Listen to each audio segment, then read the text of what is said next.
هاي يا بنات، ازيكم؟ عاملين ايه؟ يا رب تكونوا بخير. وحشتوني قوي. من اخر فيديو كان مشتريات، والفيديو ده برضك مشتريات جديدة. دي بقى انا لسه جايباهم. حلوين قوي، حاجات حلوة عجبتني قوي، فقلت اوريها لكم ونشوفها مع بعض.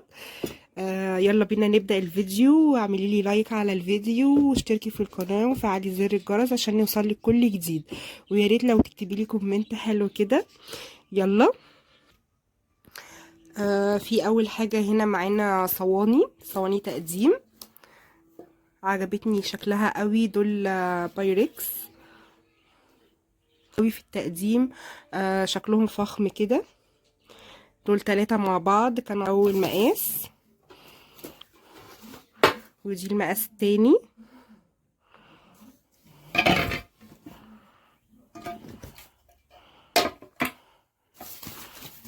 ودي المقاس الكبير.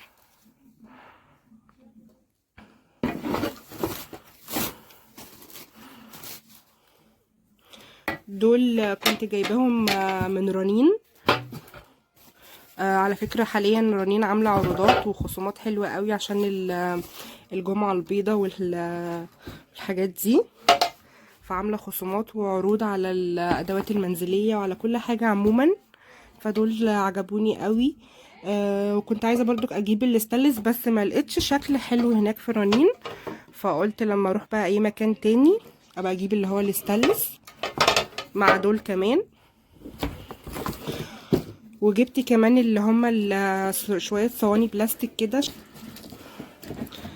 جبت برضو صواني بلاستيك شكلهم حلو قوي، برضو هوريهولكم. دول الصواني البلاستيك اللي انا جبتها.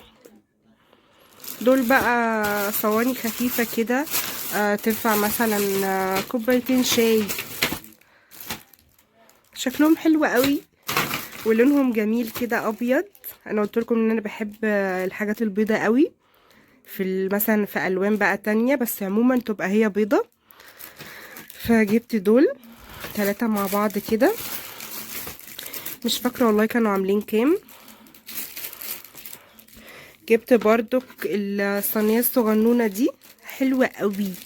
وعلى فكرة البلاستيك بتاعها جامد، يعني مش خفيفة. كانت عاملة 22. حلوة قوي برضو. وجبت دي.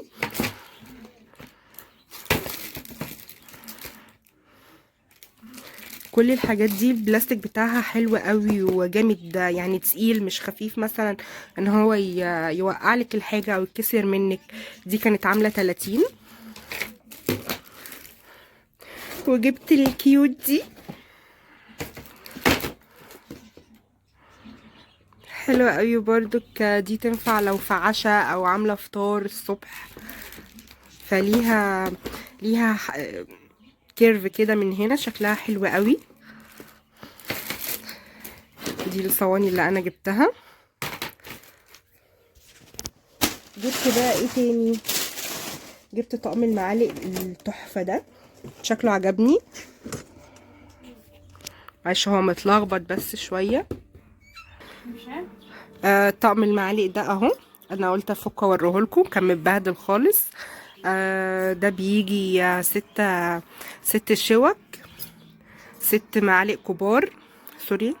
6 شوك، 6 معالق كبار، 6 معالق صغيرين، 6 سكاكين. مش عارفة ليه ما فيهمش شوك صغيرة. انا عايزة بس خايفة يقع. معلش انا بصور بايد وبوريكم بايد. فعايزة اوريكم المعلقة. المعلقة حلوة وتقيلة، مش خفيفة. الاحمر ده كده فيها.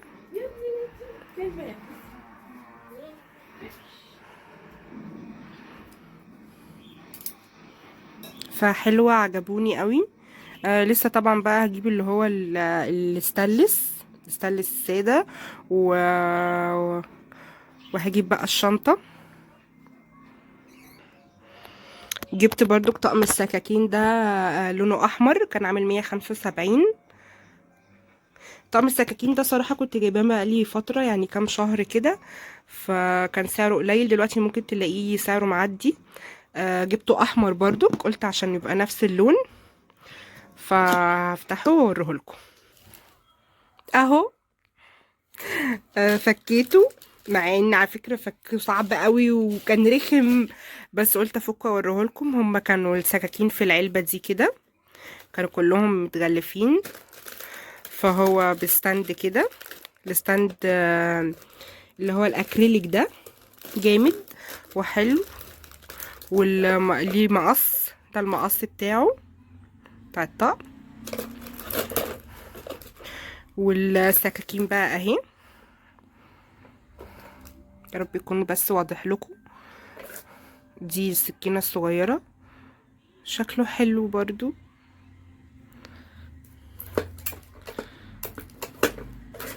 دي تاني واحده.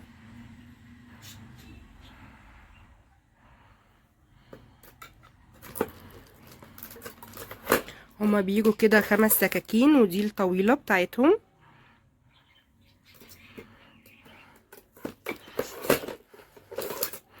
ودي العريضه.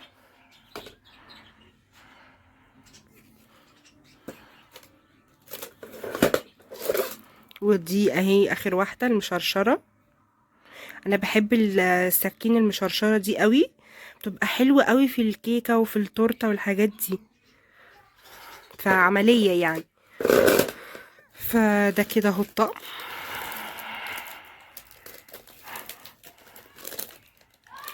طبعا عايزه اجيب برضو بقى المغناطيس بتاع السكاكين، عشان لسه اصلا كمان عايزه اجيب السكاكين اللي هي المعدن اللي انا وريتها لكم في الفيديو اللي فات.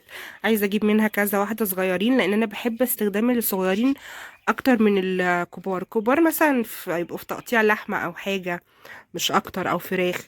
انما الصغيرين دول عمليين اكتر وبستخدمهم كتير. جبت ايه تاني؟ جبت الطقم بتاع الخشاف ده، بس جبته اكروبال. لسه برضو هجيب منه الازاز. عموما انا بحب الاطقم الاركوبال قوي، لانه كمان بيخش الميكرويف، فتقدري تسخني فيه حاجات. ثانيه اوريهولكوا اهو. انا جبت الرسمه دي، كان في رسومات يعني عليها دوشه كتير كده، وورد وحاجات والوان غريبه، بس دي كانت اهدى حاجه، فانا جبت الرسمه دي. هما بيبقى بولة كده كبيرة، وممكن برضو ينفع في لو عاملة فروت سالاد، تحطي مثلا سلطة هنا الفواكه، وتحطي بقى توزعي ايا كان بقى مين عندك، تحط لهم في البولات الصغيرة دي، تعملي فيه مثلا رز بلبن، تعملي مهلبية. حلو قوي برضو. ولو حابة تسخني في حاجة في الميكرويف، هو بيخش الميكرويف. هو وطقم التلاجة اللي انا وريته لكم من شوية، ده كان عامل تيالي 100 او 100 وي. جبت برضو ال3 صواني اللي هما السيراميك دول. ثانيه اوريهولكم اهم. كانوا عاملين 275 اهم. دول 3 مقاسات كده. ده اول مقاس، وحلوين قوي برضو، هما تركي اهو، ميد ان تركي.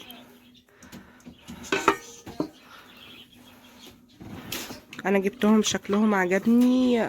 برضك هما الالمونيا برضك احلى. انا بحب الالمونيا في الاكل اكتر من السيراميك، فان شاء الله هجيب الالمونيا اللي هي ماركة الدهان.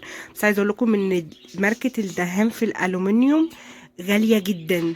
انا شفت صينية يعني هيالي اصغر من دي، اصغر من دي اللي هي بتاعه الكيك والحاجات دي، صغنونه قوي كده، لقيتها عامله 100 جنيه. فوالله يعني ربنا يكون في العون. جبت برضك الصينيتين اللي هما المستطيلين دول برضك سيراميك، حلوين قوي. هما كانوا بالواحده، جبت منهم 2. دي عامله 45 مقاس ده، والمقاس ده عامل 52. ده 29 في 34. وده ده كام؟ ده 5.5 في 25، ده مقاسهم. استنوا بركو اوريه لكم، اطلعه لكم من الكيس اهو. سوري اهو، حلوين قوي بردك، وبردك هما تركي بردك. لسه هجيب الالمونيا. عموما انا بحب الالمونيا في الاكل اصلا، بس مش عارف بقى جبت دول، قلت مثلا عشان لو هعمل كيك او حاجه، وبردك الزياده بتبقى احسن. اللي انا جبتها المره دي الصواني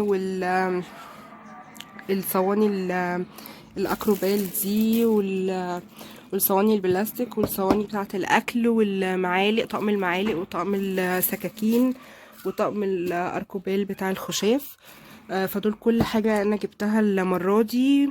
يا رب يكون الفيديو عجبكم، ولو عجبك الفيديو اعملي لايك واشتركي في القناه وفعلي زر الجرس عشان يوصلك الفيديو الجديد الجاي. هيبقى مشتريات برضك لحد ما اخلص بقى كل حاجتنا. وان شاء الله استنوني في فيديو جديد. باي باي.